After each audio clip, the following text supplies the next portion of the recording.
అందరికీ వందనాలు. Praise the lord. వాక్యం వింటున్న వారందరికీ ప్రభు అయిన యేసుక్రీస్తు వారి శుభనామంలో వందనాలు తెలియజేస్తున్నాను. నా ప్రియ సహోదరి సహోదరులారా, ఆదికాండము 31వ అధ్యాయము 49-50 వచనాలు నేను మీ కొరకు చదివి వినిపించబోతున్నా. మనస్సు పెట్టి వినండి. ఆదికాండము 31వ అధ్యాయము 49-50 వచనాలు.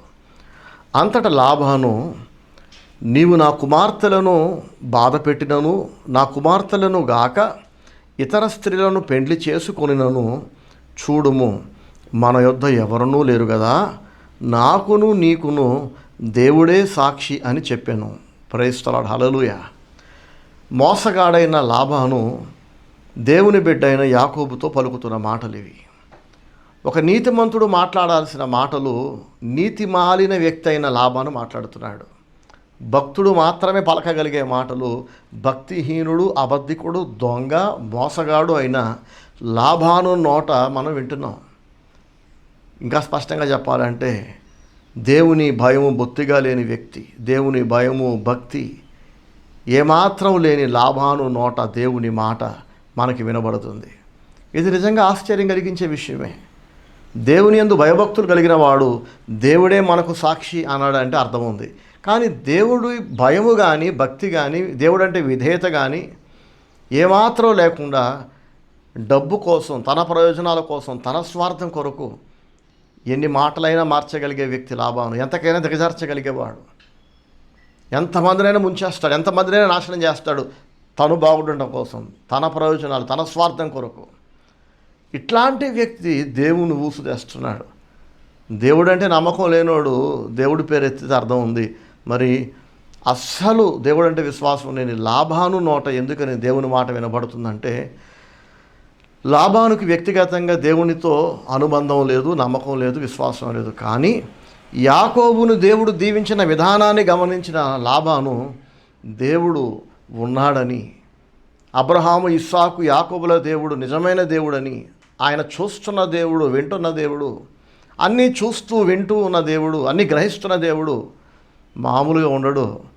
అన్నీ చూసి విని తీర్పు తీరుస్తాడు. భక్తిహీనులను దండిస్తాడు, శిక్షిస్తాడు. నీతిమంతులు, భక్తులైన వారికి ఏమో ప్రతిఫలం ఇస్తాడు, రివార్డ్ ఇస్తాడని లాబాను గుర్తుపట్టాడు.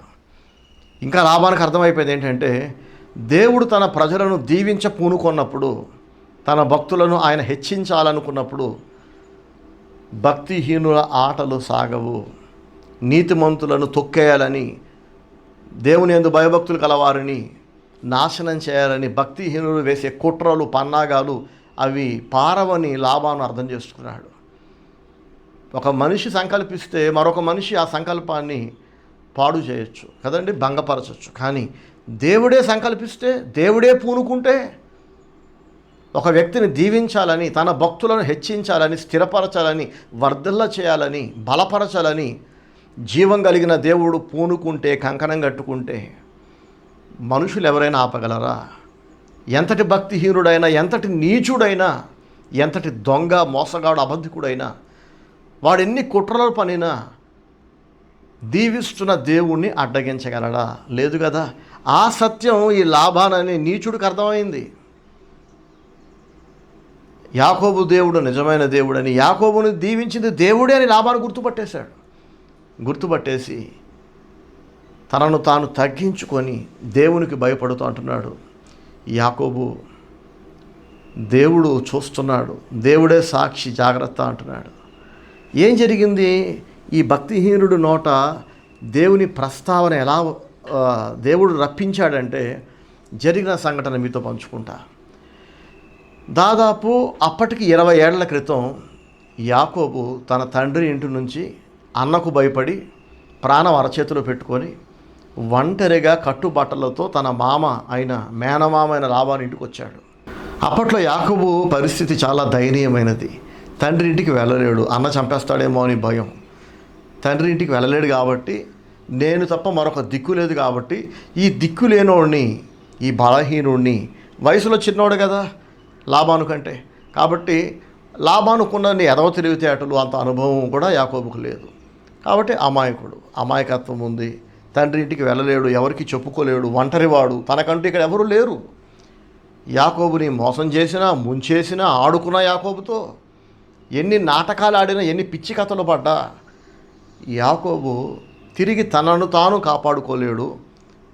తనను మోసం చేస్తున్న వాళ్ళపైన ప్రతిదాడి చేయలేడు, ప్రతీకారం తీర్చుకోలేడు. మోసం చేస్తే మోసపోవాలి, అది యాకోబు దీన దశ. తిడితే తిట్లు తినాలి, తంతే తనులు తినాలి, తొక్కితే తొక్కించబడాలి, తరిమితే పారిపోవాలి. ఆడుకుంటే ఇతను అందరికీ నవ్వులాటగా మారిపోవాలి. తన తరపున మాట్లాడే వాళ్ళు ఎవ్వరూ లేరు. యాకోబు తరపున ఒంటరివాడు. తన అన్న అతని ప్రాణం తీసేస్తున్నాడు, పగ పెంచుకున్నాడు, నన్ను మోసం చేశాడని చెప్పి ఏశావు రగిలిపోతున్నాడు. యాకోబు కనబడితే చంపుతాం అనుకుంటున్నాడు, కాబట్టి అక్కడికి వెళ్ళలేడు. ఇవన్నీ గమనించిన లాబాను ఇక ఈ బలహీనుడు, దిక్కులేనివాడు, దేశదిమ్మర్ లాంటి యాకోబుతో ఆడుకుందాం అనుకున్నాడు. యాకోబు శ్రమను, కష్టాన్ని, మంచితనాన్ని, అతనిలో ఉన్న సకల సద్గుణాలను ఇతను పిండుకుందాం అనుకున్నాడు, వాడుకుందాం అనుకున్నాడు, జుర్రుకుందాం అనుకున్నాడు. కానీ లాబానికి తెలియని విషయం ఏంటంటే 20 ఏళ్ల క్రితం యాకోబు ఒంటరిగా వచ్చాడు అనుకుంటున్నాడు కదా, కానీ వాడికి తెలియని విషయం ఏంటంటే ఒంటరిగా లేడు. అబ్రహాము, ఇస్సాకుల దేవుడు యాకోబు వెంట వచ్చాడు అక్కడికి. ప్రైజ్ ది లార్డ్, హల్లెలూయా. జీవం గల దేవుడు యాకోబుని విడిచిపెట్టల, యాకోబు వెంట వచ్చాడు అక్కడికి. దేవునితో అనుబంధం లేని ఈ లాబాను యాకోబును మాత్రమే చూస్తున్నాడు. యాకోబు సేవిస్తున్న దేవుణ్ణి ఇతను చూడలేడు కదండి. వీడి శరీర సంబంధి, లోక సంబంధి, లోకాశలు, శరీరచ్చలు, డబ్బు పిచ్చి, డబ్బు కొరకు అవతలని నాశనం చేయటం, వీడు బాగుపడడానికి ఎన్ని అబద్ధాలైనా ఆడతాడు, ఎన్ని మోసాలైనా చేస్తాడు, ఎంతకైనా దిగజారిపోతాడు వీడు. పబ్లిక్లో అందరి ముందు మాత్రం వీడి పెద్ద మనిషి, నీతిమంతుడిలాగా కలరింగిస్తుంటాడు, కానీ పెద్ద దొంగ వీడు. సో ఎంత దరిద్రుడంటే యాకోబు దయనీయమైన స్థితిలో, మేనమామ కదా, తండ్రిలో అంటాడని చెప్పి దగ్గరికి వస్తే వీడు దాన్ని అడ్వాంటేజ్గా తీసుకొని యాకోబుని కుదిరిన కాడికి వాడుకొని, అతని యవనాన్ని, అతని బలాన్ని అంతా వాడేసుకొని, యాకోబు వలన లాభపడి, మేలు పొంది, ప్రయోజనాలు పొంది, ఏదో ఒక రోజుకి యాకోబు వలన మనకి ప్రయోజనం లేదు అనుకున్నాడు. యాకోబుని వట్టి చేతులతో తన తండ్రి ఇంటికి పంపించేద్దాం అనే కుట్రలు ఎన్నో పనేశాడు, బోల్డ్ అని ప్లాన్లు వేశాడు అన్నమాట. అయితే యాకోబు దేవుడు, అబ్రహాము, ఇస్సాకు, యాకోబుల దేవుడు యాకోబుని విడిచిపెట్టలా. ఆ మోసగాడి మోసాలు, ఆ అబద్ధికుడి అబద్ధాలు, ఆ నీతి మాలిన వ్యక్తి కుట్రలు, యాకోబుకు వ్యతిరేకంగా వాడు వేస్తున్న కుట్రలు ఒక్కటి కూడా నెరవేరకుండా ఎప్పటికప్పుడు ఒక షీల్డ్ లాగా, రక్షణ కవచంలాగా యాకోబుని దేవుడు కాపాడుతూ వచ్చాడు. లాబాను ఎన్ని కుట్రలు పనినా అన్నీ ఫెయిల్ అయిపోతున్నాయి. యాకోబుని తొక్కడానికి, యాకోబుని దిగజార్చడానికి, అతను ఎదగకుండా, వర్ధిల్లకుండా ఆపడానికి ఎన్ని ప్లాన్లు వేసినా ఎప్పటికప్పుడు అవన్నీ ఫెయిల్ అయిపోతుంటే లాబానికి పిచ్చి పట్టింది. ఏం చేస్తే ఈ యాకోబు వర్ధిల్లకుండా నేను ఆపగలను? అతను ఎదగకుండా, వర్ధిల్లకుండా నేను ఎన్నో మోసాలు చేస్తున్నా, కానీ ఒక్కటి కూడా ఫలించదేంటి? ఏమైపోతున్నాయి నా ప్లాన్లన్నీ? నా కష్టం అంతా, నా తెలివి అంతా, నా అబద్ధాలు, నా మోసం. ఎందుకని యాకోబు తొక్కబడట్లేదు? యాకోబు అభివృద్ధి ఆగట్లేదు ఎందుకు? ఇతను తొక్కుదామనుకున్న కొలది యాకోబు అంతకంతకు ఎదుగుతున్నాడు. ఇతను యాకోబుని దిగజారుద్దాం అనుకున్న ప్రతిసారి యాకోబు ఇంకా పైకి వెళ్తున్నాడు. ఏంటి సంగతి అంటే, యాకోబుని దేవుడు ఆశీర్వదిస్తున్నాడు. దేవుడు ఆశీర్వదించడానికి పూనుకుంటే దాన్ని ఎవరు కూడా ఆపలేరు. ప్రకటన గ్రంథంలో మనం చూస్తాం, నేను తలుపులు తీస్తే ఎవడు మూయలేడు అంటాడు దేవుడు. ఆయనే తలుపులు మూసేస్తే ఇక దాన్ని ఎవరు తీయలేరు. నా ప్రియ సహోదరి సహోదరులారా, అబ్రహాము, ఇస్సాకు, యాకోబుల దేవుడు, యాకోబుని దీవించిన దేవుడు మీతో ఉన్నాడా? ఆయన నాతో ఉన్నాడు, నా వెంట ఉన్నాడు. నా జీవితంలో లాభాను లాంటి దరిద్రులను, భ్రష్టులను ఎంతోమందిని నేను చూసా. బయటికి నా ముందేమో, నా ఎదుట చాలా ప్రేమగా మాట్లాడతారు, కానీ వారి అంతరంగము నిండా విషసర్పం లాంటి కంత్రి బుద్ధి.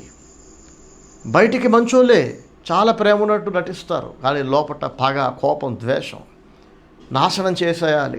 స్టీవెన్ శాస్త్రి అనే దైవజనుడిని నాశనం చేసేయాలి, ఆయన పిల్లలను నాశనం చేయాలి, కుటుంబాన్ని నాశనం చేయాలి, పరిచర్య ఆగిపోవాలి అని కోరుకుంటూ నా ముందుకు వచ్చినప్పుడు మాత్రం తీయటి నవ్వులు, కపటపు ప్రేమ.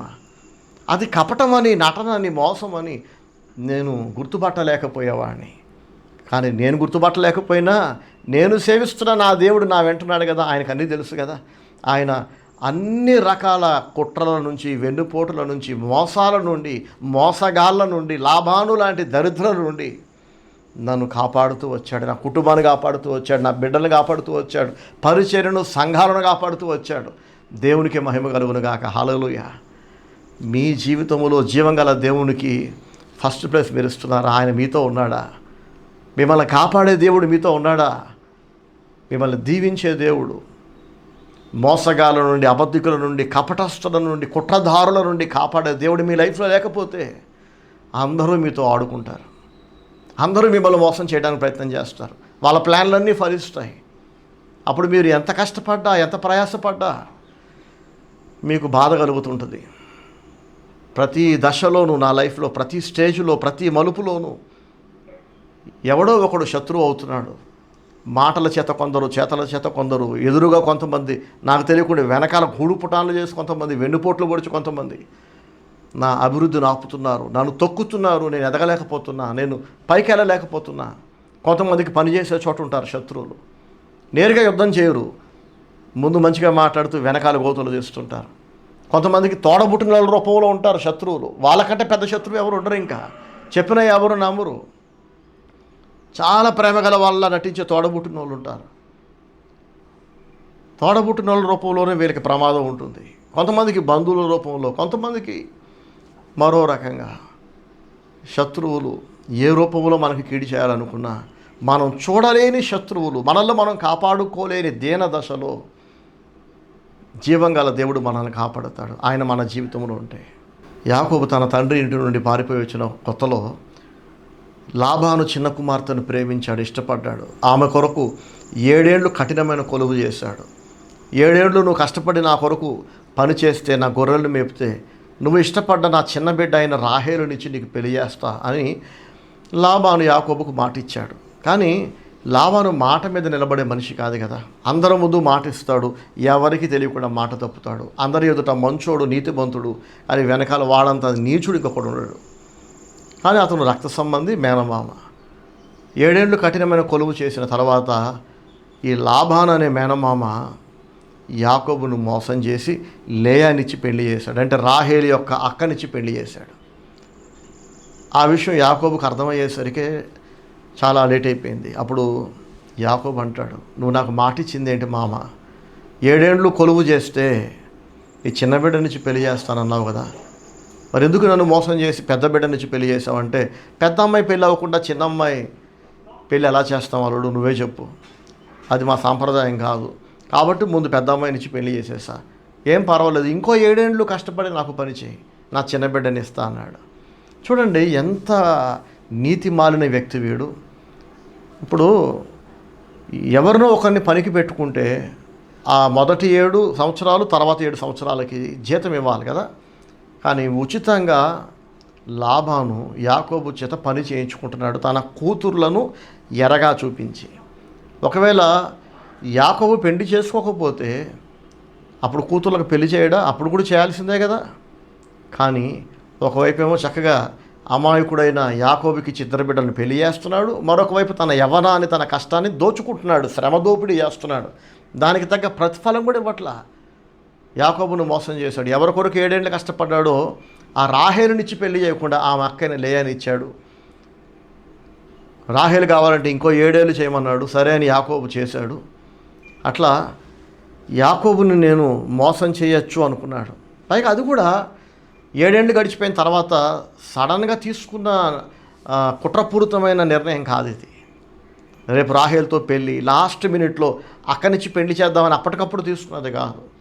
ఈ దొంగ బుద్ధి కలిగిన మనుషులు ఉంటారు చూసారా, లాభాను లాంటి వాళ్ళు, వాళ్ళు ఏదైనా సరే ప్రీ ప్లాన్డ్గా బాగా ఆలోచించి ప్లాన్ చేసి వాళ్ళు అబద్ధాలు ఆడతారు. వాళ్ళతో ఉన్న వారి కుటుంబీకుల చేత అబద్ధాలు చెప్పిస్తారు. వీళ్ళు చెడిపోవటమే కాదు, భార్య చేత అబద్ధాలు చెప్పిస్తారు, పిల్లల చేత అబద్ధం చెప్పిస్తారు, వాళ్ళ ఇంట్లో ఉన్న పనుల చేత అబద్ధం చెప్పిస్తారు. లాభాను లాంటి దొంగలు, అబద్ధికులు, మోసగాళ్ళు మీ లైఫ్లో ఎవరైనా ఉన్నారా? మీరు ఎవరైనా చూసారా? నేనైతే చాలామందిని చూసా. వాళ్ళందరిలో లాభాను లాంటి వ్యక్తులు అందరూ వాళ్ళ లాభం చూసుకుంటారు, అందుకొరకు అబద్ధాలు ఆడతారు. అబద్ధం ఆడటం వాళ్ళకి వెన్నతో పెట్టిన విద్య. అయిన దానికి కాని దానికి అబద్ధాలు ఆడతారు. సో యాకోబుని మోసం చేద్దాం అనేది అప్పటికప్పుడు లాస్ట్ మినిట్లో తీసుకున్న డెసిషన్ కాదు అది. యాకోబు ఎప్పుడైతే దిక్కులేని వాడిలాగా మొదటిసారి లాబాను దగ్గరకు వచ్చాడో, లాబాను ఇంటి అడుగు పెట్టాడో, ఆ రోజే లాబాను చెడుగా ఆలోచించడం ప్రారంభించాడు. యాకోబు ఏడుస్తున్నాడు, మామా అని ఏడుస్తుంటే అతని దుఃఖాన్ని, అతని కన్నీళ్లను ఇతను మిస్యూజ్ చేసుకుందాం అప్పుడే ప్లాన్ చేసుకున్నాడు. ఈ చిన్న బిడ్డను ప్రేమించాను, ఆమెను ఇచ్చి పెళ్లి చేయి మామా అనగానే 7 ఏళ్ళు కొలువు చేస్తే నా చిన్న బిడ్డను ఇస్తానని కదా బయటికి అలా అంటున్నాడు, అంతరంగంలో లెక్కలు వేసుకుంటున్నాడు. 7 ఏళ్ళు అయిన తర్వాత చిన్న బిడ్డను ఇవ్వను, పెద్ద అమ్మాయిని ఇచ్చి పెళ్లి చేస్తా అని 7 ఏళ్ల క్రితము నుండే వాడు కుట్రలు పన్నుతున్నాడు, దొంగ బుద్ధితో ఆలోచిస్తున్నాడు. So it was not a sudden or accidental betrayal. It was a very well planned and schemed betrayal about Jacob. So అప్పటికప్పుడు చేసిన మోసము దగా కాదండి అది. లాబాను నేను వీడిని మోసం చేయొచ్చు, వెన్నుపోటు పడవచ్చు అని తన ప్లాన్లు తాను వేసుకుంటుంటే దేవుడు ఆయన ఏం చేయాలో చేస్తూ వచ్చాడు ప్యారలల్గా. లాబాను ఎన్నిసార్లు మోసం చేసినా యాకోబు నష్టపోకుండా, వీధిన పడకుండా, యాకోబు దెబ్బతినకుండా అండగా రక్షణ కవచంలాగా దేవుడు ఉండి యాకోబుని అంతకంతకు దీవించడం ప్రారంభించాడు. ప్రైజ్ ది లార్డ్, హల్లెలూయా. జీవం గల దేవుడు యాకోబుతో ఉండి దీవించాడు. ఇవన్నీ చూస్తుంటే ఈ లాబానికి పిచ్చి పడుతుంది, జుట్టు పీక్కుంటున్నాడు.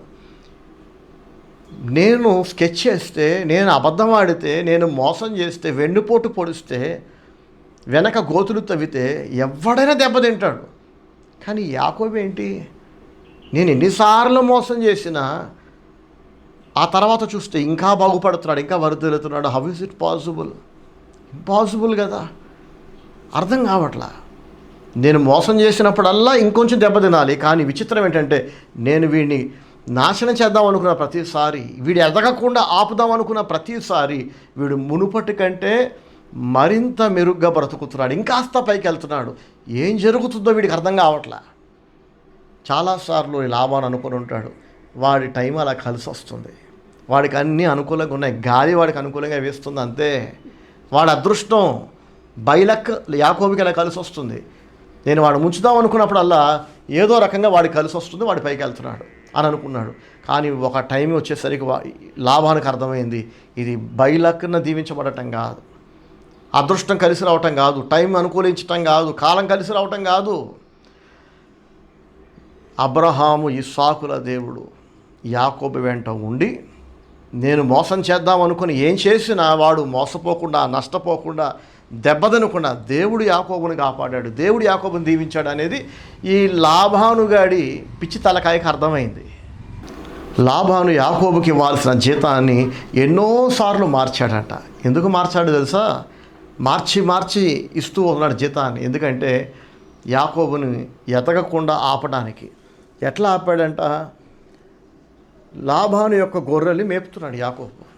ఒకసారి వచ్చి అంటాడు లాబాను, అల్లుడు ఇవన్నీ నల్ల గొర్రెలు కదా, వీటికి గనక తెల్ల గొర్రె పిల్లలు పుడితే అవన్నీ నీయే అన్నాడంట. విచిత్రంగా అన్ని తెల్ల గొర్రెలే పుట్టాయి. ఎలా సాధ్యం అండి? నల్ల గొర్రెలకి తెల్ల పిల్లలు ఎలా పుడతాయి? కానీ పుట్టాయి. ఈసారి వచ్చేసి అమ్మో లాభం లేదని చెప్పి తెల్ల గొర్రెలకి నల్ల పిల్లలు పుడితే అవన్నీ నీ జీతం అన్నాడు.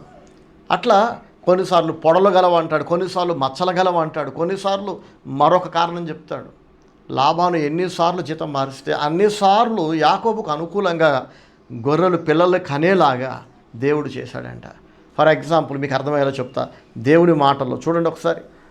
ఆదికాండము 31వ అధ్యాయంలో 38వ వచనంలో యాకోబు లాబానుతో పలుకుతున్న మాటలు ఇవి. ఆదికాండం 31, 38. బైబిల్ ఉంటే మీరు తెరవండి, మీ బైబిల్. నేను చదువుతున్నప్పుడు మీరు కూడా బైబిల్ చూడండి, ధ్యానించండి, అప్పుడు మీకు ఇంకా బాగా అర్థమవుతుంది. ఆదికాండము 31వ అధ్యాయము 41వ వచనం నేను మీ కొరకు చదివి వినిపిస్తా, మనసు పెట్టి వినండి. ఇవి యాకోబు లాబానుతో పలుకుతున్న మాటలు. యాకోబు అంటున్నాడు, ఇదివరకు నీ ఇంటిలో 20 ఏండ్లు ఉంటేని నీ 2 కుమార్తెల నిమిత్తం 14 ఏండ్లను, నీ మంద నిమిత్తము 6 ఏండ్లను నీకు కొలువు చేసి తిని, అయినను నీవు నా జీతము 10 మారులు మార్చితివి. అబ్బా ఎంత బాధేస్తుంది కదా. 20 ఏండ్లు ఉన్నాడంట ఆ ఇంట్లో, 10 సార్లు జీతం మార్చాడంట. ఎవరైనా అన్నిసార్లు మారుస్తారా? ఏంటంటే ఎన్నిసార్లు జీతం మార్చినా యాకోబుని తొక్కుదామని, ఆపుదామని, ఎదగకుండా ఆపుదామని, వర్ధిల్లకుండా ఆపుదామని, యాకోబు అభివృద్ధిని చూసి తట్టుకోలేక వీడు నాకంటే బలవంతుడైపోతాడేమో, నాకంటే ఎదిగిపోతాడేమో అని భయపడి ఈ లాబాను పదే పదే మాట మార్చి, పదే పదే జీతం మార్చి, మాట మీద నిలబడకుండా అబద్ధాలాడి మోసం చేసి ఎన్నిసార్లు జీతం మార్చినా దేవుడేమో యాకోబుని ఆశీర్వదిస్తున్నాడు. చూడండి, నీ మంద నిమిత్తం 6 ఏళ్ళు నీ కొలువు చేసి తిని, అయినను నీవు నా జీతము 10 మారులు మార్చితివి. వీడు ఎన్నిసార్లు మార్చినా యాకోబు మాత్రం ఆగట్లా, అంతకంతకు వర్ధిల్లుతున్నాడు, అంతకంతకు అభివృద్ధి చెందుతున్నాడు. అతని ఆస్తి పెరుగుతుంది, అతని బలం పెరుగుతుంది. ఏంటి సంగతి? 42వ వచనంలో యాకోబు అంటున్నాడు, నా తండ్రి దేవుడు, అబ్రహాము దేవుడు, ఇస్సాకు భయపడిన దేవుడు నాకు తోడై ఉండని ఎడల నిశ్చయముగా నీవు నన్ను వట్టి చేతులతోనే పంపివేసి ఉందువు. దేవుడు నా ప్రయాసమును, నా చేతుల కష్టమును చూచి పోయిన రాత్రి నిన్ను గద్దించెనని లాబానుతో చెప్పాను. ప్రైజ్ ది లార్డ్, హల్లెలూయా. నువ్వు ఎన్నిసార్లు జీతం మార్చినా, ఎన్ని కథలు పడ్డా, ఎన్ని పిచ్చి వేషాలు వేసినా, ఎన్ని కుట్రలు పన్నినా, నా తండ్రి దేవుడు, అబ్రహాము, ఇస్సాకు, యాకోబుల దేవుడు నాకు తోడై ఉండని ఎడల నిశ్చయముగా నీవు నన్ను వట్టి చేతులతోనే పంపివేసి ఉందువు. జీతం ఇచ్చే ఉద్దేశం ఇతనికి లేదు, కానీ జీతం ఇస్తాడు అంటున్నాడు. ఇస్తున్నట్టే ఇస్తున్నాడు, మళ్ళీ జీతం మారుస్తున్నాడు. తెల్లపిల్లలు పుడితే నీకనగానే అన్ని తెల్లపిల్లలు పుట్టాయి, నల్ల పిల్లలు పుడితే నీ జీతం అంటే అన్ని నల్ల పిల్లలు పుట్టాయి. ఇది ఎట్లా సాధ్యమైందంటే యాకోబుకు అనుకూలంగా గొర్రెలు పిల్లల్ని కనేలా దేవుడు చేశాడు. ఎట్లా అంటే బైబిల్లో రాసి ఉంటుంది చూడండి. యాకోబు తన భార్యలిద్దరితో అంటున్నాడు, లేయాతో రాహేలుతో అంటున్నాడు. ఆదికాండం 31వ అధ్యాయము 6వ వచనం నుండి నేను చదువుతున్నాను. 5, 6 వచనాలు. మీ తండ్రి కటాక్షము నిన్న మొన్న నా మీద ఉండినట్లు ఇప్పుడు నా మీద ఉండలేదని నాకు కనబడుచున్నది. అయితే నా తండ్రి యొక్క దేవుడు నాకు తోడై ఉన్నాడు. మీ తండ్రికి నా యావశక్తితో కొలువు చేసి తినని మీకు తెలిసే ఉన్నది. యాకోబు అంటున్నాడు భార్యలతో, నా శక్తి అంతటితో కొలువు చేసి పెట్టాను మీ నాన్నకి. అయినా 20 ఏళ్ల తర్వాత అతని చూపు నా పట్ల మంచిగా లేదు, విషపు చూపు చూస్తున్నాడు. ఈ మధ్య కుళ్ళుతో చూస్తున్నాడు, అసూయతో చూస్తున్నాడు. చూపులో తేడా కనబడుతుంది. ఆ చూపులో కోపము, పగ, ద్వేషం ఉన్నాయి. ఏంటంటే 20 ఏండ్లుగా వీడికి జీతం మార్చి మార్చి నేను ఏమి మార్చినా, ఎన్నిసార్లు జీతం మార్చినా, నేను మార్చిన ప్రతిసారి వీడికి అనుకూలంగానే గొర్రెపిల్లలు పుడుతున్నాయి. కాబట్టి లాబాను అంతకంతకు బలహీనుడైపోయాడు, నీరసించిపోయాడు. యాకోబేమో ఇంకా బలవంతుడైపోయాడు. ఏం చేసినా వీడిని నేను తొక్కలేను, ఏం చేసినా, ఎన్ని అబద్ధాలు, మోసాలు, ఎన్ని కుట్రలు పనినా నేను యాకోబు అభివృద్ధిని ఆపలేనని గుర్తుపట్టాక లాబాను యాకోబుని ద్వేషించడం ప్రారంభించాడంట. యాకోబు పట్ల విషపు చూపు నిలిపాడట.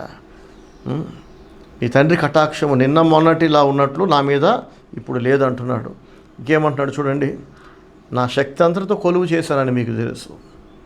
ఎవడైనా ఇంత కష్టపడి సిన్సియర్గా సేవ చేస్తుంటే, కొలువు చేస్తుంటే మెచ్చుకొని రివార్డ్ ఇస్తారు. కానీ వీడు దొంగ కదా, వీడు వెధవ కదా.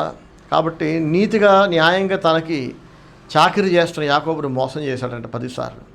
మీ తండ్రి నన్ను మోసపుచ్చి 10 మార్లు నా జీతము మార్చాను, అయినను దేవుడు అతని నాకు హాని చేయనీయలేదు. ప్రైజ్ ది లార్డ్, హల్లెలూయా. యాకోబు జీతము మార్చబడ్డప్పుడల్లా యాకోబు దెబ్బతిని ఉండుంటే ఎప్పుడో బిచ్చగాడైపోయేవాడు, ఎప్పుడో వీధిని పడేవాడు. కానీ దేవుడు నాకు తోడై ఉన్నాడు. ఎన్నిసార్లు జీతం మార్చినా దేవుడు అతని నాకు హాని చేయనీయలేదు. అతడు పొడలు గలవి నీ జీతమగునని చెప్పిన ఎడల అప్పుడు మందలన్నయు పొడలు గల పిల్లలను ఈనెను. చారులు గలవి నీ జీతమగునని చెప్పిన ఎడల అప్పుడు మందలన్నయు చారులు గల పిల్లలను ఈనెను. అట్లు దేవుడు మీ తండ్రి పశువులను తీసి నాకిచ్చాను. ప్రైజ్ ది లార్డ్, హల్లెలూయా. యాకోబు ఎంత అద్భుతమైన సాక్ష్యం చెప్తున్నాడు కదా. ఆ రోజు తన భార్యలతో పంచుకున్న సాక్ష్యం ఈరోజు మనందరికీ అందింది, దేవుడు అందించాడు. దేవునికి మహిమ కలుగును గాక, హల్లెలూయా. లాబానేమో యాకోబుని బలహీనపరుద్దామని చెప్పి 10 సార్లు జీతం మార్చాడంట. జీతం మారిస్తే వాడు బలహీనమైపోతాడని. కానీ విచిత్రం ఏంటంటే ఎన్నిసార్లు జీతం మార్చినా యాకోబుకు అనుకూలంగా గొర్రెలు పిల్లలను ఈనేలాగా దేవుడు చేసి యాకోబుని బలవంతుడిగా మార్చేశాడు. యాకోబు కష్టపడ్డందుకు కాదు, లాబాను తెలివి లేనోడు అయినందుకు కాదు, లాబాను ఎంత తెలివైనడైనా ఎన్ని పిచ్చి వేషాలు వేసినా దేవుని అనంత జ్ఞానం ముందు వీడి చిల్లర తెలివితేటలు పని చేయలే కదండి. లాబాను శక్తిమంతుడే, కానీ దేవుడు సర్వశక్తిమంతుడు. ఆ సర్వశక్తిమంతుడైన దేవుడు యాకోబు వెంట ఉన్నాడు. యాకోబు దేవుని గట్టిగా పట్టుకున్నాడు కాబట్టి దేవుడు కాపాడాడు. అట్లు దేవుడు మీ తండ్రి పశువులను తీసి నాకు ఇచ్చాను అని అంటున్నాడు. నా ప్రియ సహోదరి సహోదరులారా, ఎవరికైనా దేవుడు ఇవ్వాలి. దేవుడు ఇవ్వనప్పుడు మనం తీసుకోలేము. దేవుడు ఇవ్వనప్పుడు ఎవరు మనకిచ్చినా అది మనకు అందదు. మనం ఎవరిని ఇచ్చినప్పుడు తెచ్చుకున్నా లేదా మనమే తెచ్చుకున్నా మనం కష్టపడ్డా ఆ కష్టం నిలబడదు. మన తెలివి పనికి రాకుండా పోతుంది. చాలామంది తెలివైన వాళ్ళు, చాలామంది కష్టపడేవాళ్ళు మా తెలివికి కష్టానికి తగ్గ ప్రతిఫలం లేదని బాధపడుతూ ఉంటారు. గమనించండి. యాకోబు తెలివైన వాడైనందుకు కష్టపడ్డందుకు వర్ధిల్లలా. లాబాను రూపంలో పెద్ద శత్రువు ఉన్నాడు. తండ్రి ఇంటికి వెళ్ళలేని దయనీయమైన పరిస్థితి. లాబాను దగ్గర ఉన్నా నాశనం అయిపోతాడు, తండ్రి ఇంటికి వెళ్ళా నాశనం అయిపోతాడు. అతనికి భవిష్యత్తు లేదు. గందరగోళం, అయోమయం, భయం, ఎటు చూసిన అభద్రత, ఎటు చూసిన ప్రమాదమే. అలాంటి దయనీయమైన స్థితిలో జీవంగల దేవుడు యాకోబుని దీవించాడంట, అంతకంతకు దీవించాడు. లాబాను యాకోబుని బలహీనపరుద్దాం అనుకుంటే దేవుడు ఏం చేశాడు? అతని పశువులన్నిటి తీసి యాకోబుకి ఇచ్చాడు. అంటే యాకోబుని బలపరిచాడు, లాబానుని బలహీనపరిచాడు దేవుడు. ఇంకా చూడండి 31వ అధ్యాయం ఆదికాండం 10వ వచనం. మందలు చూలు కట్టు కాలమున నేను స్వప్నమందు కన్నులెత్తి చూడగా గొర్రెలను దాటు పొట్టేళ్ళు చారలైనను పొడలైనను మచ్చలైనను గలవై ఉండెను. ప్రైస్తున్నాడు. హల్లెలూయా. యాకోబు జీతం మార్చినప్పుడల్లా, అంటే ఈసారి మచ్చలు గల పిల్లలు పుడితే ఆ మచ్చలు గల పిల్లలన్నీ నీ జీతం అని లాబాను అన్నాడు అనుకోండి యాకోబుతో. అప్పుడు ఏం జరిగిందట? దేవుడు స్వప్నమందు చూపించాడు యాకోబుకి. చాలా గొర్రెలు ఉంటాయి కదా, తెల్ల గొర్రెలు, నల్ల గొర్రెలు, మచ్చలు గల గొర్రెలు ఉంటాయి. ఈసారి మచ్చలు గల పిల్లలు నీ జీతం అని చెప్పినప్పుడు మచ్చలు గల పొట్టేళ్ళు మాత్రమే ఆ ఆడగొర్రెలతో క్రాస్ అయ్యేలాగా దేవుడు చేశాడు. ఇది దేవుడు చేసే అద్భుతం అండి. మనుషులు దేవుడిచ్చే ఆశీర్వాదాలను ఎప్పటికీ డబ్బుతో కొనలేరు, రీక్రియేట్ చేయలేరు. దేవుడు మాత్రమే ఇవ్వగలిగిన ఆశీర్వాదాలను మనం ఎక్కడ డబ్బు పెట్టి కొనలేము. మనుషులు ఇవ్వలేరు, మనం కష్టపడి తెచ్చుకోలేము కదా. దేవుడు యాకోబుకి ఇచ్చాడు ఆ ఆశీర్వాదాన్ని. మందల చూలు కట్టు కాలమున నేను స్వప్నమందు కనులెత్తి చూడగా గొర్రెలను దాటు పొట్టేలు చారలైనను పొడలైనను మచ్చలైనను గలవై ఉండెను. యాకోబు ఈసారి జీతం మార్చి మచ్చలు గల పిల్లలు పుడితే నీ జీతం అన్నాను. లాస్ట్ టైం అన్నీ మచ్చలు గల పిల్లలు పుట్టాయి కాబట్టి గొర్రెలని నీవైపోయినాయి. కాబట్టి ఈసారి మచ్చలు లేనివి పుడితే నీ జీతం అన్నాడు. అప్పుడు దేవుడు ఏం చేశాడట? మచ్చలు లేని గొర్రెలు ఈ ఆడు గొర్రెలను క్రాస్ చేసేలా చేశాడంట. కాబట్టి అప్పుడు మళ్ళీ మచ్చలు లేని పిల్లలే పుట్టాయంట. లాబాను తెలివైనోడే, దొంగ తెలివితేటలు అతి తెలివి గలవాడే, కానీ దేవుని జ్ఞానం ముందు వీడి జ్ఞానం ఎందుకు పనికి రాకుండా పోయింది. లాబానికి పిచ్చి పడుతుంది. నేను స్కెచ్ చేస్తే నేను గొయ్యి తవ్వితే ఎవడైనా పడాల్సిందే కదా, కానీ యాకోబు దగ్గర నా పిచ్చి తెలివితేటలు ఏమి పారట్లేదు ఏంటి, పని చేయట్లేదు ఏంటి అని సర్లే వాడికి కాలం కలిసి వస్తుంది అనుకున్నాడు. బైలక్క అనుకున్నాడు. వాడికి అదృష్టం కలిసి వస్తుంది ప్రతిసారి, అన్నీ వాడికి అనుకూలంగా అనుకోకుండా యాక్సిడెంటల్గా అవుతున్నాయి అనుకుంటున్నాడు. కానీ తర్వాత లాబానికి అర్థమైంది, బాబోయ్ యాకోబు దేవుడు మామూలు దేవుడు కాదు, అసలు ఆయనే దేవుడు. 10 మంది దేవుళ్ళు ఉంటే ఈ దేవుడు గొప్ప, ఈ దేవుడు తక్కువ అనొచ్చు, కానీ అక్కడ ఉన్నదే ఒక దేవుడు. ఆయన అబ్రహాము, ఇస్సాకు, యాకోబుల దేవుడు. ఆ దేవుడు యాకోబు వెంట ఉన్నాడని భయపడటం ప్రారంభించాడు. Praise the Lord. హల్లెలూయా. చూడండి, దేవుడు యాకోబుతో మాట్లాడాడు. మాట్లాడి యాకోబు అని పిలిస్తే ప్రభువా చిత్తం అన్నాడంట. 12వ వచనం చూడండి. నీ కన్నులెత్తు చూడము, గొర్రెలను దాటుచున్న పొట్టేళ్ళన్నయు చారలైనను పొడలైనను మచ్చలైనను గలవి. ఏలయనగా లాబాను నీకు చేయుచున్నది యావత్తును నేను చూచి తిని అంటున్నాడు దేవుడు. Praise the Lord. హల్లెలూయా.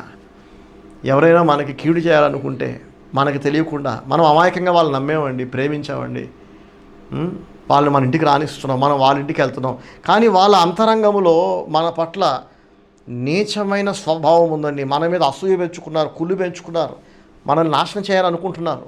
బయటికి నవ్వుతున్నారు, బయటికి ప్రేమిస్తున్నారు, తేనె లాంటి మాటలు మాట్లాడుతున్నారు, లోపట కత్తులు ఉన్నాయి గుండెల్లో. మన మీద పగ, అసూయ, ద్వేషం ఉంది, మనకేం తెలియదు. అప్పుడు ఎట్లా మన పరిస్థితి ఏంటి? మన పిల్లల పరిస్థితి ఏంటి? దేవుడు మన వెంట ఉంటే, మనం దేవునికి భయపడితే, దేవునికి ఫస్ట్ ప్లేస్ ఇస్తే, ఆయన మహిమ కొరకు బ్రతికితే, ఆయన చిత్తమంతా మనం జరిగిస్తే, ఆయన ఏం చేస్తాడంటే లాభాను లాంటి దుర్మార్గుల కుట్రల నుండి దేవుడు మనల్ని కాపాడతాడు. ఎవరు ఏ రూపంలో ఎన్నిసార్లు మనకి ద్రోహం చేయాలనుకున్నా ఆ ద్రోహము వాళ్ళ నెత్తి మీదకి వెళ్ళేలాగా, వాళ్ళ ఇంటి మీదకి వెళ్ళేలాగా, వాళ్ళ పిల్లల మీదకి వెళ్ళేలాగా దేవుడు అటు డైవర్ట్ చేస్తాడనమాట. తన ప్రజలను మాత్రం ఆయన సురక్షితంగా కాపాడుతాడు. నా ప్రియ సహోదరి సహోదరులారా, యాకోబు జీవితంలో దేవుని హస్తము, దేవుని సన్నిధి యాకోబుని ఎలా కాపాడిందో, దేవుడు ఎలా కాపాడి దీవించాడో అవన్నీ నా లైఫ్లో నేను అనుభవించా. దేవుడే గనక నన్ను కాపాడకపోతే, దేవుడే గనక నన్ను దీవించకపోతే, నన్ను ఆదరించకపోతే, నా పిల్లలను, నా కుటుంబాన్ని, పరిచర్యను దీవించకపోతే ఎన్నడో నేను నాశనం అయిపోయేవాడిని. ఇంకా బాగా చెప్పాలంటే ఎన్నడో కుట్రదారులు, కపటస్తులు, అందరూ మంచోళ్ళే, బయటికి అందరూ తీగనే మాట్లాడతారు. కానీ ద్రోహం జరిగాక, వెన్నుపోటు పొడవబడ్డాక, నష్టం జరిగాక వెనక్కి తిరిగి చూస్తే ఆ నష్టం చేసినోడు, ఆ వెన్నుపోటు పొడుచునోడు, ఆ గొయ్యిదోనోడు ఎవడో బయటోడు కాదు, పరాయోడు కాదు, పరిచయం లేనోడు కాదు, తెలిసినోడే, దగ్గరోడే, మనం నమ్మినోడే, నమ్మి దగ్గరికి రానిచ్చినోడే, ప్రేమగా తీయగా మాట్లాడినోడే. కొన్నిసార్లు సంఘంలోని విశ్వాసులు అవుతారు. ఎంతోమంది విశ్వాసులు, లాభాను లాంటి విశ్వాసులు కపటస్తులు, నటన, మోసం. బయటికేమో అన్న అన్న అంటారు, పాస్టర్ గారు అంటారు, మా తండ్రిలాగా అంటారు, లోపల పగద్వేషం పెంచుకుంటారు. టైం కొరకు ఎదురు చూస్తున్నారు చావు దెబ్బ కొట్టడానికి. ఏంటి వాళ్ళకి స్టీవెన్ బ్రదర్ చేసిన ద్రోహం అంటే ఈ వాక్యాన్ని ఉన్నదొన్నట్టు బోధించటమే. సత్యవాక్యం ఉన్నదొన్నట్టు బోధిస్తే, నేను బోధిస్తున్న ఈ వాక్య సారాంశము వారిలో ఉన్న పాపపు స్వభావాన్ని ఖండిస్తుంది. వాళ్ళ దుర్మార్గపు జీవితాన్ని, దేవుని వాక్యానికి వ్యతిరేకంగా బ్రతుకుందో చూసారా, దాన్ని ఎత్తు చూపుతుంది నా బోధ, నా సందేశం, నా మాటలు, నా వాక్యం. అప్పుడు బుద్ధిమంతుడైతే ఏం చేస్తాడు? స్టీవెన్ బ్రదర్ చెప్పింది నిజమే కదా, ఇది వాక్యంలో ఉన్నదే కదా అని తన బుద్ధిని మార్చుకుంటాడు, బ్రతుకుని మార్చుకుంటాడు. కానీ నీతి మాలిన వ్యక్తులు, సాతాను సంబంధులు ఉంటారు. అలాంటి వాళ్ళు మారకపోగా, వారి పాపాలను దేవుని వాక్యం ద్వారా ఎత్తి చూపినప్పుడు మారకపోగా నా మీద కోపం పెంచుకుంటారు, ద్వేషం పెంచుకుంటారు. నేరుగా ఆ ద్వేషాన్ని నా ముందుకు అక్కరు, ఎదురు చూస్తుంటారు. బయటికి నవ్వుతూ వెనకాల చావు దెబ్బ కొట్టడానికి ఎదురు చూస్తుంటారు. మౌనంగా టైం కొరకు ఎదురు చూస్తుంటారు. స్టీవెన్ బ్రదర్ని దెబ్బ కొట్టాలి, ఆయన కుటుంబం నాశనం అవ్వాలి, సంఘం నాశనం అవ్వాలని. విచిత్రం ఏంటో తెలుసా? ఇవన్నీ నాకు తెలియదు కదా. నన్ను నేను కాపాడుకోలేని బలహీనమైన స్థితిలో, దిక్కు తోచని స్థితిలో నేను నమ్మిన దేవుడు, నేను ఆరాధిస్తున్న దేవుడు, నాకు 17.5 సంవత్సరాల వయసున్నప్పటి నుండి ఎవరిని నేను సేవిస్తున్నానో, ఎవరు సేవ చేస్తున్నానో, గత 28 సంవత్సరాలకు పైగా ఆ జీవంగల దేవుడు ఈ కపటస్తులందరి నాటకాల నుండి, మోసాల నుండి, అబద్ధాల నుండి, కుట్రల నుండి నన్ను కాపాడాడు. ఆయనే గనక కాపాడకపోతే నన్ను నేను కాపాడుకోలేను. దేవుని మహాకృప, దేవుడు నన్ను కాపాడి దీవించాడు. కుట్ర పూనిన వాళ్ళందరినీ దేవుడు తొక్కాడు, మామూలుగా తొక్కల, చావు దెబ్బ కొట్టాడు. ఒకరిని కాదండి, ఎంతోమందిని. యాకోబు జీవితంలో అయినా లాభాన్ అనే ఒకడున్నాడు. ఎందుకంటే లాభాన్ ఒక ప్లేస్ ఉన్నాడు కాబట్టి. అనేక ప్రాంతాల్లో పరిచయం చేస్తున్నా, సంఘస్థులు కావచ్చు, సొంత వాళ్ళు, దగ్గర వాళ్ళు, రక్త సంబంధికులు కావచ్చు, అనేక మంది లాభానులు నా జీవితంలో ఉన్నప్పటికీ ఎవ్వరూ ఏమీ పీక లేకుండా దేవుడు అందరినీ పీకడి పట్టుకొని మనల్ని మనం కాపాడుకోలేము. మన తెలివి పనికిరాదు, మన బలం పనికిరాదు, మన కష్టం పనికిరాదు. జీవంగల దేవుడు మన వెంట ఉంటే ఆయన మనల్ని కాపాడుతాడు, దీవిస్తాడు, ఆదరిస్తాడు, మన పిల్లల్ని హెచ్చిస్తాడు, మన కుటుంబాన్ని దీవిస్తాడు. అందుకే దేవునికి ఫస్ట్ ప్లేస్ ఇవ్వండి, దేవునికి భయపడండి, దేవుని కొరకు బతకండి, మనుషులకు భయపడకండి, మనుషులకు దాసులుగా బతకండి. వాళ్ళు వెళ్ళిపోతారేమో, వీళ్ళు వదిలేస్తారేమో అని బంధువుల గురించి, ఎవరి గురించి వరి అవ్వకండి. దేవుడు ఉంటే చాలు అనుకోండి. దేవుడే మీ లైఫ్లో ఎవరెవరు ఉండాలో వాళ్ళందరినీ తీసుకొచ్చి మీ దగ్గర పడేస్తాడు. ఎవరైనా మీ లైఫ్లో ఉండకూడదని దేవుడు సంకల్పిస్తే ఆయనే కొంతమందిని తీసేస్తాడు. ఎవడు తరమకుండానే దుష్టుడు పారిపోవును అనే దేవుని వాక్యంలో దేవుడు రాయించాడు. మీరెంత ప్రేమించినా, నేనెంత ప్రేమించినా మన జీవితాల్లో నుండి కొంతమంది అసూయ చేత, కపటం చేత, మన అభివృద్ధిని చూసి ఓర్వలేక మన పతనాన్ని కోరుతూ కొంతమంది వెళ్ళిపోతారు. ప్రాబ్లం మన దగ్గర ఉన్నందుకు కాదు, వాళ్ళు చెడ్డవాళ్ళు అయినందుకు, దుష్ట స్వభావం ఉన్నందుకు. ఎవడు తరమకుండానే దుష్టుడు పారిపోను అన్నట్టు కొంతమంది వెళ్ళిపోతారు. పోనివ్వండి. కొంతమందిని దేవుడు తీసుకొచ్చి మీ జీవితంలో ఉంచుతాడు. మీరు వద్దనుకున్న దేవుడు తెస్తాడు. అందుకే దేవునికి అవకాశం ఇవ్వండి. సో దేవుడు అంటున్నాడు, లాబాను నీకు చేయుచున్నది యావత్తును నేను చూసా అంటున్నాడు దేవుడు. యాకోబు చూడలేకపోయాడు, దేవుడు చూశాడు. లాబాను తొక్కాడు, యాకోబుని ఆశీర్వదించాడు. ఆఖరికి ఒకరోజు యాకోబుకు అర్థమైపోయింది, 20 ఏండ్లుగా నేను వర్ధిల్లుతున్నా, దీవించబడుతున్నా, నా అభివృద్ధికి అడ్డు అదుపు లేదు. లాబాను ఎంత అబద్ధాలాడినా, ఎన్ని అబద్ధాలాడినా, ఎంత మోసం చేసినా నేను అంతకంతకు దీవించబడుతున్నా. లాబాను బలహీనుడవుతున్నా, నేను దీవించబడుతున్నా. ఇది చూసిక యాకోబుని తొక్కదామంటే అబద్ధాలు మోసాలు ఏం పనిచేయట్లేదు అని ఇక ద్వేషం పెంచుకున్నాడు. యాకోబుని లేపేద్దాం అనుకుంటున్నాడు. అతని కొడుకులు కూడా యాకోబుని కోపంగా చూస్తున్నారు, తేడాగా మాట్లాడుకుంటున్నారంట. చూడండి యాకోబు గురించి లాబాను కుమారులు ఏమనుకుంటున్నారో. ఆదికాండం 31 మొదటి వచనం.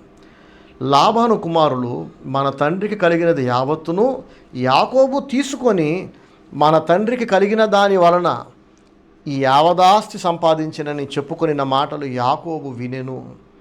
మరియు అతడు లాబాను ముఖము చూచినప్పుడు అది నిన్న మొన్న ఉండినట్లు అతని ఎడల ఉండలేదు. చూసారా, మా నాన్న కలిగినది యావత్తు యాకోబు తీసేసుకున్నాడు. లాబాను అతని కుమారులు అందరూ ముఖాలు మార్చుకుంటున్నారు, కోపంగా గుర్రుమని చూస్తున్నారు. యాకోబుకు అర్థమైపోయింది. పైగా నిందలు వేస్తున్నారు. చూడండి, నీచులందరూ నీచంగానే మాట్లాడతారు. ఇలాగే ఎవడైనా కష్టపడి వాడి తెలివితేటలతోనో దేవుని మీద ఆధారపడో మొత్తానికి న్యాయంగా ధర్మంగా దీవించబడితే వాడి అభివృద్ధిని చూసి ఓర్వలేక, అప్పటికే ఎన్నో చేస్తుంటారు కదా అబద్ధాలు, మోసాలు, వెన్నుపోట్లు, వెనకాల గోతులు నూతులు తవ్వినోళ్ళు, ఏం చేసినా ఒకటి అభివృద్ధిని ఆపలేకపోతే ఇక ఇలాంటి నిష్ఠూరమైన మాటలు మాట్లాడుతుంటారు. వాడు కలుగున్నవన్నీ మేమిచ్చినవే, మా దాన ధర్మాలు అంటారు. లేదా మమ్మల్ని మోసం చేసి వాడు బాగుపడ్డాడు అంటారు. దెబ్బతిన్న ప్రతి వెధవ మాట్లాడే మాట ఇది.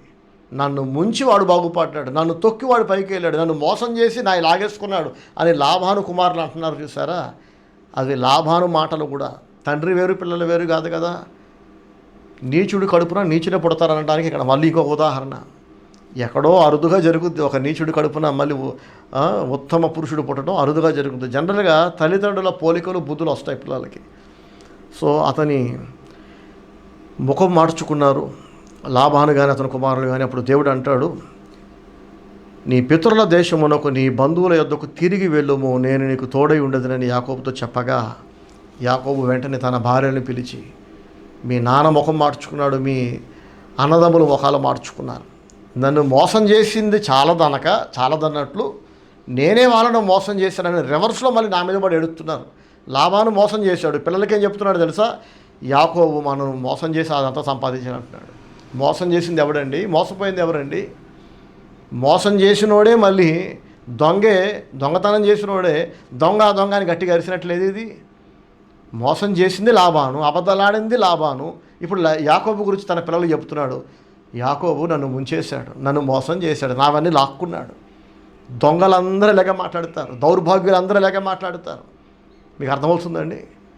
ముందు ఆపడానికి ప్రయత్నం చేస్తారు, ఎదగకుండా, వర్ధిల్లకుండా, అభివృద్ధి చెందకుండా తొక్కడానికి ప్రయత్నం చేస్తారు. ఏది వర్కౌట్ అవ్వకపోయేసరికి అదిగో వాడు నన్ను ముంచి పైకి వెళ్ళాడు, నాది లాక్కొని పైకి వెళ్ళాడు, నన్ను మోసం చేశాడని రివర్స్లో మోసం చేసినోడే మళ్ళీ మోసపోయినట్లు నటిస్తుంటాడు. నష్టం చేయడానికి ప్రయత్నం చేసినోడే వాడే బాధితుడిలాగా నష్టపోయినోళ్ళ మాట్లాడుతుంటాడు. ఇదంతా చూసి దేవునికి మొరపడితే దేవుడు అన్నాడు, ఇక్కడ ఉండకూడదు, ఇక నువ్వు వెళ్ళిపో, నీ ఇంటికి వెళ్ళిపో, నేను నీకు తోడుగా ఉంటానని భరోసా ఇస్తే భార్యల్ని, 4 భార్యల్ని, 13 మంది పిల్లల్ని, పని వాళ్ళని, తన గొర్రెలు, మేకలు, ఆస్తిపాస్తులు అన్నీ తీసుకొని బయలుదేరాడు. ఆ కాలంలో ఆస్తిపాస్తుల్ని పశువులతో పోల్చేవాళ్ళు. ఎన్ని పశువులు ఉంటే అంత ఆస్తిపరుడు అన్నమాట. లాభానికి ఒక మాట కూడా చెప్పకుండా బయలుదేరి వెళ్ళిపోయాడు. యాకోబు తన భార్యను, తన సమస్తాన్ని తీసుకొని తన తండ్రి ఇంటికి బయలుదేరి వెళ్ళిపోయాడని లాబానుకు తెలిసేసరికి దాదాపు 3 రోజులు పట్టిందంట. ఎందుకంటే యాకోబు గొర్రెల కాపరి కదా, లాబాను కూడా గొర్రెల కాపరులు. ఈ రోజుల్లో కూడా మనం చూస్తాం, గొర్రెలు కాసుకునే వాళ్ళు ఒక ప్రాంతం నుండి ఇంకో ప్రాంతానికి, ఒక ఊరు నుండి కొన్ని 100 కిలోమీటర్ల దూరం కూడా వెళ్ళిపోతూ ఉంటారు గొర్రెలు తోలుకుంటూ. అలా లాబాను ఉన్న ప్రాంతానికి, యాకోబు ఉన్న ప్రాంతానికి మధ్య దాదాపు 3 రోజుల ప్రయాణం అంత దూరం ఉంది. యాకోబు వెళ్ళిపోయినట్లు అక్కడ స్థానికులు లాబాను దగ్గరికి వెళ్ళి చెప్పేసరికి 3 రోజులు టైం పట్టింది. వెంటనే లాబాను తన పరివారం అందరినీ తీసుకొని చాలామంది మనుషులతో బయలుదేరాడు యాకోబుని అటాక్ చేయడానికి. మొత్తానికి తరిమి పట్టుకున్నాడు. తెల్లారితే ఇక యాకోబును పట్టుకుంటాడనగా 3 రోజుల ప్రయాణం అయిపోయింది. ఈ రాత్రి పడుకుందాం ఇక్కడ క్యాంప్ వేసుకొని, తెల్లారితే నెక్స్ట్ ఇక యాకోబుని కలుసుకోవచ్చు ఇంకా అన్నంత దగ్గరికి వెళ్ళాక, ఆ రాత్రి దేవుడు స్వప్నమందు లాబాను దగ్గరికి వచ్చి అన్నాడంట. చూడండి, ఆదికాండము 31వ అధ్యాయం 24వ వచనం. ఆ రాత్రి స్వప్నమందు దేవుడు సిరియావాడైన లాబాను నొద్దకు వచ్చి, నీవు యాకోబుతో మంచి కానీ చెడ్డ కానీ పలుకకుము, జాగ్రత్త సుమి అని అతనితో చెప్పాను. దేవుడు లాబానుకి స్వప్నములు అంటే కలలో కనబడి చెప్పాడంట, జాగ్రత్తరా, యాకోబును కలుసుకో, కానీ నువ్వు మంచి మాట్లాడద్దు, చెడు మాట్లాడద్దు, జాగ్రత్త అని ఎంత చూస్తా అన్నాడు దేవుడు. లాబాను ఎవరికి భయపడాడు, అందరినీ భయపెడతాడు, అందరినీ దోచుకుంటాడు, అందరినీ ముంచేస్తుంటాడు. అట్లాంటి వాడికి దేవుడు స్వప్నమందు కనపడేసరికి వాడికి వెన్నులో చలి పుట్టింది, కచ్చ భయపడిపోయాడు. దేవుని దూతల దర్శనం కలిగితేనే బైబిల్లో మనం చూస్తాం, భక్తులైన వాళ్ళు అక్కడికి చచ్చిన వాళ్ళ పడటం మనం చూస్తాం. ఈ లాబాను దేవుని చూశాడు స్వప్నంలో, ఇక భయం పట్టుకుంది. ఆయన శక్తి, ఆయన బలము, ఆయన మహిమను చూశాక గజ వణికిపోయాడు. ఈ దేవుడా యాకోబుని దీవించింది, అందుకే నా కుట్రలు పనలేదు. ఈ దేవుడా యాకోబుని దీవించింది, అందుకే నా కుట్రలు ఏం పారలేదు. నేను ఎన్నిసార్లు యాకోబుని మోసం చేద్దామనుకున్నా, ఎన్నిసార్లు జీతం మార్చినా, ఎన్ని గోతులు తవ్వినా, ప్రతిసారి యాకోబు ఎస్కేప్ అవుతున్నాడు, పైగా వరదలుతున్నాడు. ఎందుకంటే ఈ దేవుడా దీవించింది, ఈయన కాబట్టి అలా సాధ్యమైంది. నేను బలవంతుడే, కానీ యాకోబు దేవుడు ఆయన బలం కంటే ఇక బలవంతుడు ఎవరు లేరు. నేను తెలివైన ఉండే, కానీ యాకోబు దేవుడు అనంత జ్ఞాని అయిన దేవుడు అని గుర్తుపట్టాడు. ఇక భయపడుతున్నాడు, యాకోబు జోలికి వెళ్దామంటే భయపడుతున్నాడు. దేవుడు లాబానుతో యాకోబుకి కీడు చేయొద్దంటే బాగానే ఉంది, కానీ దేవుడు అంటున్నాడు, మంచి కానీ చెడ్డ కానీ పలుకకుము, జాగ్రత్త సుమి అన్నాడంట. చెడు పలకద్దంటే బాగానే ఉంది, కానీ మంచి కూడా ఎందుకు పలకద్దు అన్నాడు తెలుసా అండి? అసలు ఈ లాబాన్ అనేవాడి దగ్గర మంచి లేదు, వాడికి మంచిగా మాట్లాడటం రాదు. లాబానుతో మీరు ఎంత ప్రేమగా అయినా మాట్లాడండి, వాడు మీతో కఠినంగానే మాట్లాడతాడు. మీరు ఎంత తినగా మాట్లాడినా లాబాను మీతో వంకరగానే మాట్లాడతాడు. మీరు ఎంత ప్రేమగానే మాట్లాడండి, ఈ లాబాను అనే నీచుడు, లాబాను లాంటి నీచుడు మీరు ఎంత ప్రేమగా మాట్లాడినా మీతో క్రూరంగా మాట్లాడతారు. మీరెంత కలుపుకున్నా వాళ్ళు కలవరు, కలిసినట్టు నటిస్తారు, కలవరు. ప్రేమిస్తున్నట్టు నటిస్తారు, ప్రేమించరు. మీ సొంతం అయిపోయినట్టు, వాళ్ళు మీకోసమే బతుకుతున్నట్టు కపటపు మాటలు మాట్లాడతారు. అంతరంగంలో కత్తులు పెట్టుకుంటారు, నాగుపాము విషం ఉంటుంది, అదంతా దాచి బయటికి నటిస్తుంటారు. కాబట్టి దేవుడు అన్నాడు, ఒరే లాబాను, నువ్వు ఎలాగో మంచోడివి కాదు, నీ దగ్గర మంచి అనేది లేదు, మంచిగా మాట్లాడటం నీకు చేత కాదు. నువ్వు మంచిగా మాట్లాడినా దాని వెనక దురుద్దేశాలు ఉంటాయి, డబల్ మీనింగ్ ఉంటుంది, అందులో కూడా మళ్ళీ విషయం ఉంటుంది. కాబట్టి నోరు మూసుకో, నువ్వు యాకోబుతో చెడు మాట్లాడొద్దు, మంచి కూడా మాట్లాడొద్దు, మూసుకొని వచ్చేసేయి అన్నాడు. లాబాను అంటున్నాడు, చూడండి, యాకోబును కలుసుకున్న తర్వాత ఆదికాండం 31వ అధ్యాయం 29వ వచనం, మీకు హాని చేయుటకు నాకు చేతనవును, అయితే పోయిన రాత్రి మీ తండ్రి యొక్క దేవుడు నీవు యాకోబుతో మంచి కానీ చెడ్డ కానీ పలుకకము, జాగ్రత్త సుమి అని నాతో చెప్పాను. ప్రైస్తలాడు, హల్లెలూయా. యాకోబు, నేను తలుచుకుంటే నేను కీడు చేయగలను, హాని చేయగలను, ఇప్పటికిప్పుడు నాశనం చేయగలను నేను, కానీ గత రాత్రి నీ దేవుడు నాకు దర్శనం ఇచ్చాడు, నువ్వు యాకోబుతో మంచి పలకద్దు, చెడ్డగాని పలకద్దు అన్నాడు. అందుకే నేను మూసుకుని వెళ్ళిపోతున్నా. దేవుడు చెప్తే లోబడే అంత మంచితనం ఉందా వీడికి? లేదు. భక్తిహీనులు దేవునికి లోబడతారండి? లోబడరు కదా. మరి ఇప్పుడు లాబాను ఎందుకు లోబడుతున్నాడు దేవునికి? నువ్వు చెడు కానీ మంచి కానీ పలకద్దంటే సరే ప్రభు అని మూసుకొని వెళ్ళిపోతున్నాడు. ఎందుకనంటే లేకపోతే దేవుడు తంతాడని అర్థమైపోయింది. దేవుడు తనను తాను ఎలా కనపరుచుకున్నాడు లాబాను కంటే సర్వశక్తివంతుడైన దేవుడుగా కనపరుచుకున్నాడు. ఇప్పుడు వేరే ఆప్షన్ లేదు లాబానికి, మంచోళ్ళని నటిస్తున్నాడు. దేవుడు చెప్పాడు కాబట్టి నేను వదిలేస్తున్నా అంటున్నాడు. దేవుడు చెప్తే వింటావా? నువ్వు వదిలేయమంటే వదిలేస్తావా? అంత మంచోడు కాదు కదా అంటే, నేను మంచోడు కాదు, కానీ యాకోబు దేవుడు భక్తులతో ఎంత మంచుకుంటాడో భక్తిహీనులతో అంత క్రూరంగా ఉంటాడని లాబానికి అర్థమైపోయింది. దెబ్బకి లోబడుతున్నాడు ఇప్పుడు, చూసారండి. కాబట్టి దేవుణ్ణి నమ్మి చెడిపోయినాడు ఎవడు లేడండి. దేవుణ్ణి విడిచిపెట్టి బాగుపడ్డవాడు కూడా ఎవ్వడు లేడు. లాబాను యాకోబుతో అంటున్నాడు 43వ వచనంలో, అందుకు లాబాను, ఈ కుమార్తెలు నా కుమార్తెలు, ఈ కుమారులు నా కుమారులు, ఈ మంద నా మంద, నీకు కనబడుచున్నది అంతయు నాది. ఈ నా కుమార్తెలనైనా మీరు కనిన కుమారులనైనా నేనేమి చేయగలను? చూసారా, ఇదంతా అయిన తర్వాత ఆఖరణ పలికిన మాట మొదట్లో చదువుకున్నాం కదా, 31వ అధ్యాయము 49వ వచనంలో లాబాను అంటున్నాడు, అంతటా లాబాను, నీవు నా కుమార్తెలను బాధ పెట్టినను, నా కుమార్తెలను గాక ఇతర స్త్రీలను పెళ్లి చేసుకొనినను, చూడుము మన యొద్ద ఎవరునూ లేరు కదా, నాకును నీకును దేవుడే సాక్షి అని చెప్పాను. ప్రైస్తలాడు, హల్లెలూయా. ఆఖరణ ఇప్పుడు బ్రతిమలాడుకుంటున్నాడు. ఇంకా భయపెట్టే సీన్ ఎలాగో లేదు, భయపెడితే దేవుడు అంతాడు. యాకోబు నా భక్తుడు, వాడు జోలికెళ్ళి చంపుతానాడు దేవుడు, కాబట్టి బ్రతిమలాడుకుంటున్నాడు. యాకోబు, నా కుమార్తెలను మోసం చేసి వేరే వాళ్ళని పెళ్లి చేసుకుంటే నేను ఎలాగో నీకేం చేయలేను హాని, ఎందుకంటే దేవుడు అడ్డం పడుతున్నాడు. కానీ దేవుడు నేను తంతాడు జాగ్రత్త అని దేవుని ప్రస్తావన తీసుకొచ్చి దేవుడే సాక్షి అంటున్నాడు. లాబాను అడిగామనుకోండి, ఏంటి లాబాను నువ్వు నమ్ముతున్నావా దేవుడు ఉన్నాడని అంటే, నమ్ముతున్నా. యాకోబు దీవించబడ్డ విధానం చూసి నేను నమ్ముతున్నా. ఎన్నిసార్లు యాకోబు జీతం మార్చి అతన్ని మోసం చేసి అబద్ధాలు ఆడి వాడిని తొక్కుదామని నేను అనుకున్నా, దేవుడు నా ప్లాన్ లేదు కూడా నెరవేరనివ్వలేదు. నేను తొక్కే కొద్ది దేవుడు యాకోబుని ఆశీర్వదించాడు. నా దగ్గరకు వచ్చినప్పుడు ఒంటరివాడు, అతని భార్యలు ఎవరో కాదు నా కుమార్తెలే, అతని మనవళ్ళు ఎవరో కాదు నా కూతుళ్ళు కన్న వాళ్ళే, అతని కలుగుని గొర్రెమందలన్నీ అతనివి కాదు, అతను ఒంటరిగా వచ్చాడు. నేను ఎన్నిసార్లు జీతం మార్చినా అతనికి అనుకూలంగా గొర్రెపిల్లలు పుట్టేలాగా దేవుడు గొర్రెపిల్లల్ని జీతంగా ఇచ్చి యాకోబు బందలు ఆశీర్వదించాడు. నా బందలు బలహీనమైపోయాయి. నేను నిన్నేమీ చేయలేను, ఎందుకంటే నీ దేవుడు గొప్ప దేవుడు అంటున్నాడు. కాబట్టి ఆ రోజు యాకోబుకి ఏ హాని చేయకుండా దేవుడు లాబానుని భయపెట్టి ఆపాడు. లాబాను దగ్గర ఉన్నప్పుడు మోసపోకుండా ఆపాడు.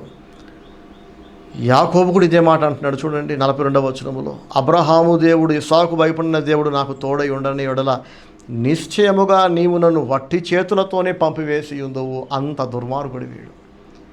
కష్టమంతా దోచుకొని, ప్రేమను దోచుకొని, మోసం చేసి, అబద్ధమాడి వట్టి చేతులతో పంపేసేవాడివి.